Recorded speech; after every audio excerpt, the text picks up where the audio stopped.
দর্শকের পাহারাদার হিসেবে কাজ করেছে।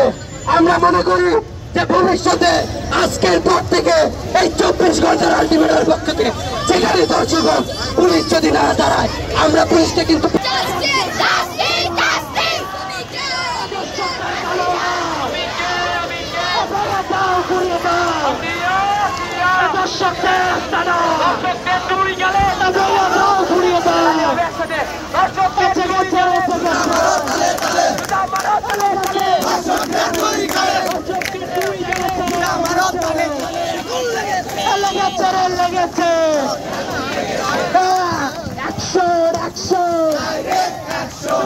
সামনে মেয়েরা সামনে আসবে, মেয়েরা সামনে আসে, সামনে এসে এখানে পেনাটা ঘুরে নেন, পেনাটা ঘুরে নিয়ে দাঁড়ান।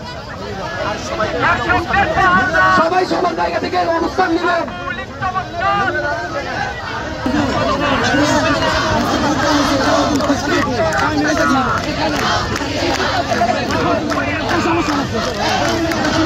সংগ্রামী বন্ধুগণ, আপনারা জানেন সারা বিধানব্যাপী পথ ধর্ষণ ও নিপীড়নের প্রতিবাদে আজকে বগুড়ার সাধারণ শিক্ষার্থী, বগুড়ার ছাত্র সমাজ আজ একত্রিত হয়ে এই ধর্ষণ বিরোধী বিক্ষোভ মিছিল অনুষ্ঠিত করেছে।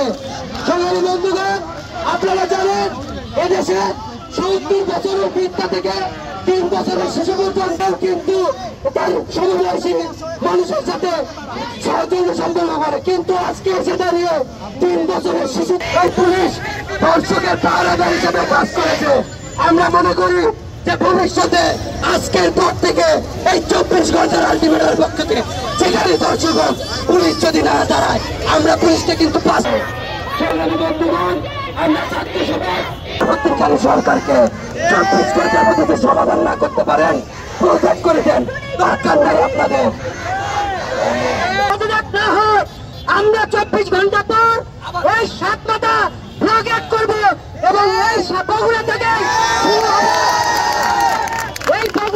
শুরু হবে। আমরা দেখিয়েছিলাম 5 তারিখে যে কি রকম আমরা ক্ষমা করেছিলাম, আর ক্ষমা করব না। 24 ঘন্টার মধ্যে এই যে ধর্ষক, সেই ধর্ষকদের যে শাস্তি নিশ্চিত করতে হবে, তাদের যে ফাঁসির দাবি উঠেছে সেইতে আমরা বলতে চাই 1 মাসের মধ্যে একটি ধর্ষণের ঘটনার সুষ্ঠু তদন্ত করে বিচার কাজ সম্পন্ন করতে হবে। আমরা দেখেছি যে আমাদের সেই ঝিনাইদহের যে ঘটনা, সেই ঘটনায় মাগুরার যে ঘটনা, সেই ঘটনায় এখান থেকে রাখতে চাই। আমরা ছাত্র সমাজ ঘোষণা দিলাম, যদি স্বরাষ্ট্র উপদেষ্টা পদত্যাগ না করেন, মনে রাখবেন বাংলার ছাত্র সমাজ হাসিনাকে সরিয়েছিল, কোনো ভয় পাই নাই। বুকের রাজা, বুকের তাজা রক্ত ঢেলে দিয়ে আমরা এই দেশকে ফ্যাসিবাদ মুক্ত করেছি। আপনাকে